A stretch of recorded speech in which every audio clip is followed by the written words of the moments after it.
Hello, Mr. McGuire. My name is Duncan Heath, and this is my Module 1 video assignment for Audio Production 1. And in this experiment, I am doing something similar that you showed in the videos. And in the videos, you showed something that was basically akin to rubbing your finger across the edge of a crystal and experimenting with the sound that it would create based on how much water was in the glass. And I'm going to do something similar with that, but instead of rubbing my finger across the edge, I'm going to be instead striking the glass with the edge of a spoon, like so. So striking the edge of the glass, like so, with the spoon, produces a note that is around a B natural, around 2 octaves above middle C, on a piano. And then filling it with water.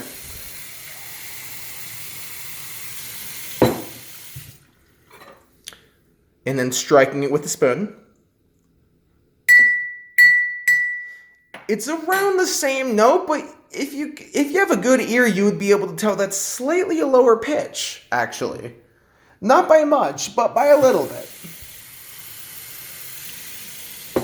And then filling it up a little bit more, you're able to tell, oh, see, that's around an A flat now. So like the pitch is getting lower as more water is filling up. So it seems that, at least based on my research, is correlating with what your research did with the crystal glass and filling it up with water and rubbing it across the edges. Whereas in the more water that you had filled it up, the lower the tone that is actually going to be produced when struck, so to say. And there are a couple of explanations upon this, but first off, before I go into those, I want to actually continue this experiment a little bit more and fill this up. So this is about all the way up now, all the way full, as in a better way to say it. So that's hitting around an F sharp in terms of the note. So I would say that, yeah, that for sure really fulfills what we were trying to figure out with in terms of like how the water, filling up the cup with water affects the tone or the pitch of the cup when it's struck with a spoon.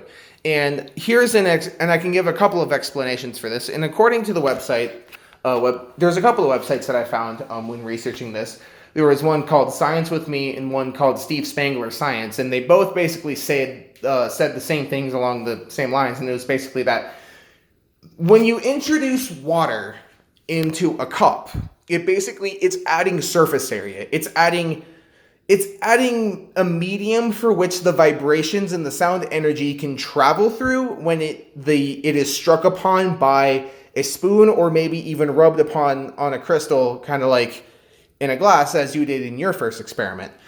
And what happens is when there's more water, or as in there's more surface area, there's more room for the vibrations to disperse. There's more room for the vibrations to really spread out and disperse their energy totally. And if they are able to do that, and the more that they're able to disperse their energy, that the lower the pitch is going to be, because in the end, the lower frequency wave it's going to produce, so to say. I'm not sure if that's the best way to put it, but I guess that's the way that I think of it in my head. I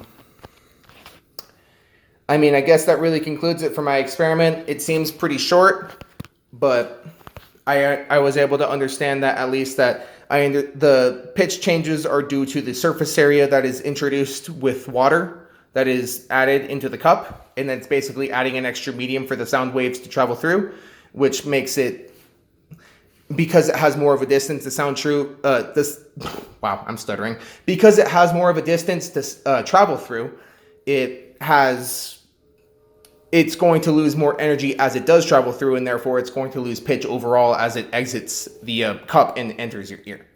And that's why we perceive it as a lower pitch when we strike it with a glass, or with a spoon, that is. So, my name is Duncan Heath, and I hope you at least enjoyed my Module 1 video, and yeah, hope you have a good day. Goodbye.